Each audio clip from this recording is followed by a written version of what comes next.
Assalamualaikum warahmatullahi wabarakatuh. Perkenalkan saya Muhammad Nurul Burdian dengan NIM 2109 03502091. Hari ini saya akan membahas materi mengenai biaya tenaga kerja.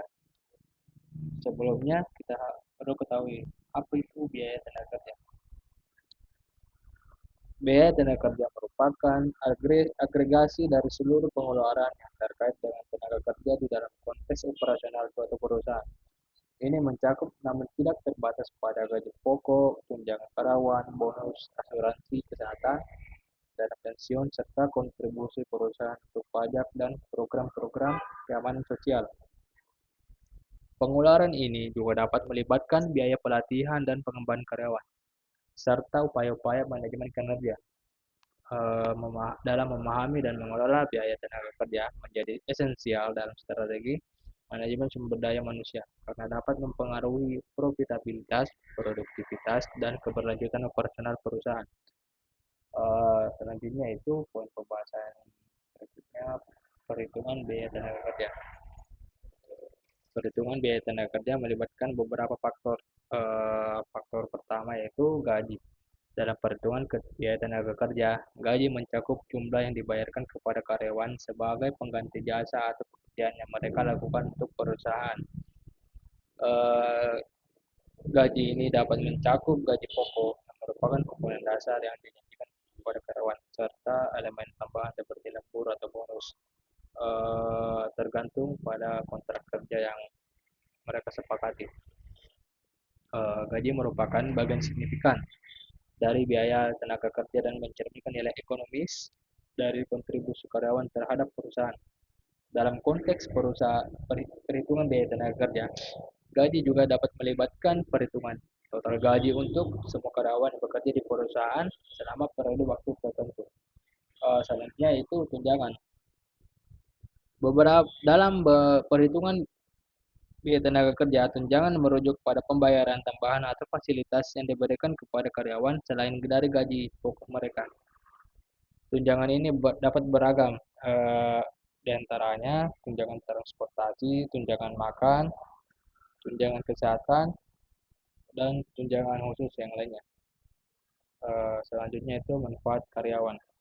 Manfaat karyawan Manfaat karyawan dalam perhitungan biaya tenaga kerja merujuk pada segala bentuk tambahan atau dukungan yang diberikan oleh perusahaan kepada karyawan sebagai bagian dari kompensasi mereka.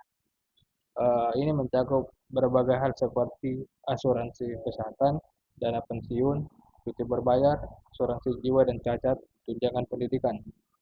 Manfaat karyawan penting karena dapat meningkatkan kepuasan dan kesejahteraan karyawan.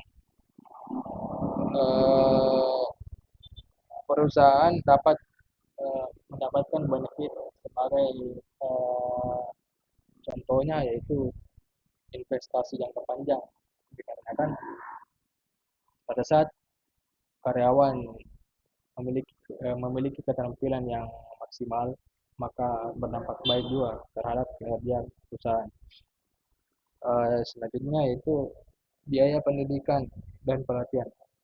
Biaya pendidikan dan pelatihan dalam perhitungan biaya tenaga kerja mencakup semua pengeluaran yang terkait dengan pengembangan keterampilan dan pengetahuan karyawan.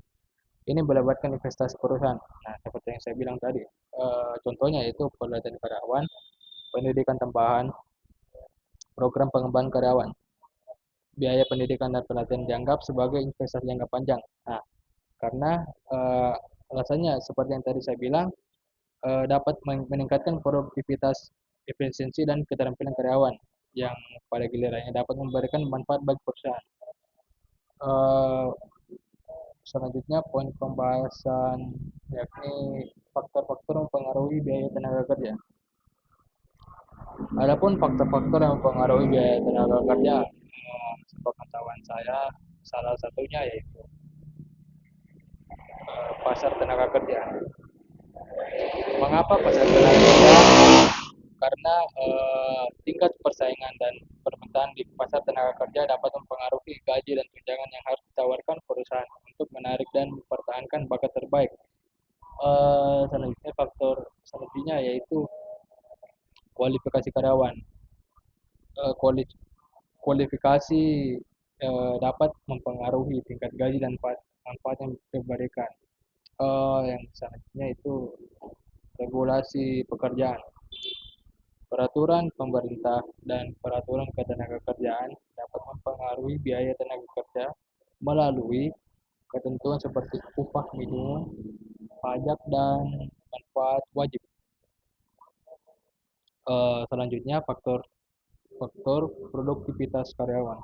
Tingkat produktivitas karyawan dapat mempengaruhi efisiensi operasional dan oleh karena itu memainkan peran dalam perhitungan biaya tenaga kerja. Selanjutnya faktor terakhir itu negosiasi kolektif.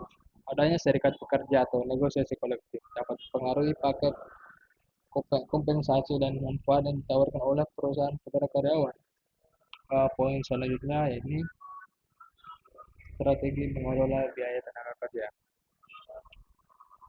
Strategi mengelola biaya tenaga kerja melibatkan berbagai pendekatan untuk memastikan efisiensi, produktivitas, dan keberlanjutan keuangan perusahaan.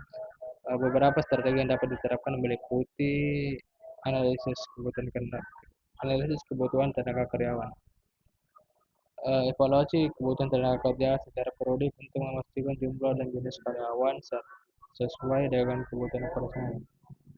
Yang kedua itu pengembangan keterampilan karyawan, investasi dalam pelatihan dan pengembangan karyawan untuk meningkatkan keterampilan, produktivitas, dan kontribusi mereka.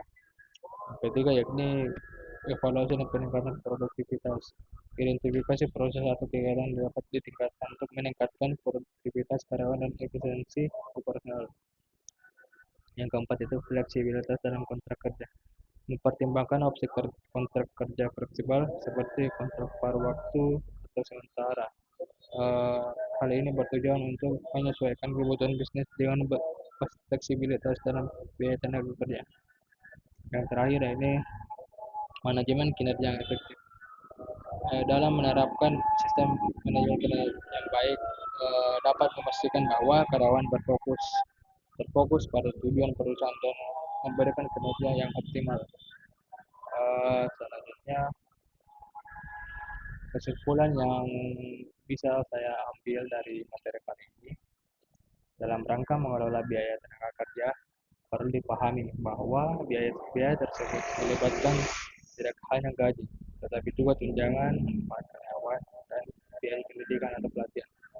Faktor-faktor seperti pasar tenaga kerja, kualifikasi karyawan, regulasi, dan produktivitas mempengaruhi besarnya biaya tenaga kerja. Strategi efektif mencakup analisis kebutuhan tenaga kerja, pengembangan keterampilan, evaluasi produktivitas, fleksibilitas kontrak kerja, manajemen kinerja, dan peninjauan paket kompensasi.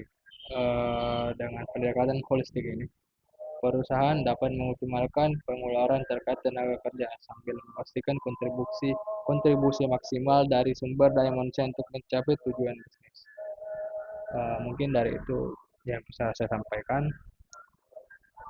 Jika ada kata yang salah dan kurang lebih dan kurang lebihnya mau dimaafkan. Uh, saya pamit. Assalamualaikum warahmatullahi wabarakatuh.